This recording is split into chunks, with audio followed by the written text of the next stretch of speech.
नमस्कार। अगर आपका ईपीएफ क्लेम बार बार रिजेक्ट हो रहा है तो घबराने की ज़रूरत नहीं है, क्योंकि आज हम आपको बताएंगे वो 8 बड़ी वजहें जिनकी वजह से आपका पीएफ क्लेम अटक जाता है। ईपीएफ क्लेम यानी आपकी कमाई का वो हिस्सा जिस पर आपका पूरा हक है, लेकिन लाखों कर्मचारियों के लिए ये क्लेम एक सिरदर्द बन जाता है जब बार बार रिजेक्ट हो जाता है। आखिर क्यों? सबसे पहला और सबसे बड़ा कारण है अधूरी या गलत केवाईसी। कई कर्मचारियों के आधार, पैन या बैंक डिटेल में छोटे छोटे अंतर होते हैं। नाम की स्पेलिंग बदल जाती है, जन्म तिथि मैच नहीं करती, और यही छोटी गलती क्लेम को सीधा रिजेक्ट करवा देती है। इसलिए केवाईसी को अपडेट करना सबसे जरूरी कदम है। दूसरा कारण गलत या अधूरी जानकारी। कई बार नियोक्ता यानी आपका एम्प्लॉयर आपकी नौकरी छोड़ने की डेट या एग्जिट डिटेल ईपीएफओ पोर्टल पर अपडेट ही नहीं करता। अब जब रिकॉर्ड ही अधूरा हो तो क्लेम कैसे मंजूर हो? इसलिए नौकरी बदलते ही सारी जानकारी अपडेट करवाना बहुत जरूरी है। तीसरी वजह तकनीकी गड़बड़ियां। सर्वर डाउन, गलत फाइल फॉर्मेट, करप्ट डॉक्यूमेंट या जरूरत से ज्यादा बड़ा फाइल साइज। ये छोटी सी तकनीकी गलती क्लेम को रोक देती है।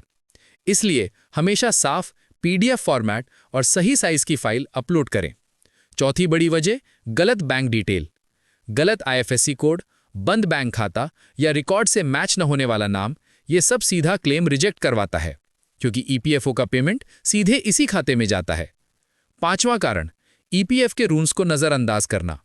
हर तरह की निकासी के अपने नियम हैं। शर्तें पूरी नहीं होंगी तो क्लेम मंजूर नहीं होगा। इसलिए आवेदन करने से पहले सभी नियम समझना बेहद जरूरी है। छठा कारण यूएएन और आधार का लिंक न होना। जब तक दोनों लिंक नहीं होंगे ईपीएफओ आपकी पहचान वेरीफाई नहीं कर पाएगा। क्लेम अपने आप रोक दिया जाता है। इसे तुरंत ठीक किया जा सकता है ईपीएफओ पोर्टल या उमंग ऐप से।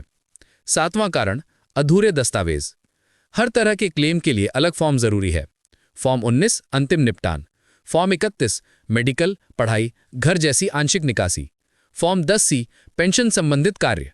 कोई भी फॉर्म मिस हुआ, क्लेम रिजेक्ट। और आठवां सबसे गंभीर कारण ज्वाइनिंग और एग्जिट डेट में गलती।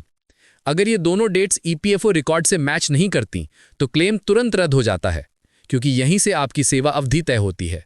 इसलिए यह जानकारी केवल आप ही नहीं, आपके नियोक्ता की तरफ से भी सही होनी चाहिए। तो ये है वो 8 प्रमुख कारण जो आपका ईपीएफ क्लेम रोक देते हैं।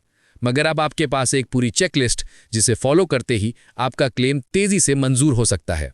तो उम्मीद है कि अब जब भी आप ईपीएफ क्लेम करेंगे, याद रखिए ईपीएफ आपका हक है और सही जानकारी आपके पैसे तक पहुंचने का सबसे आसान रास्ता।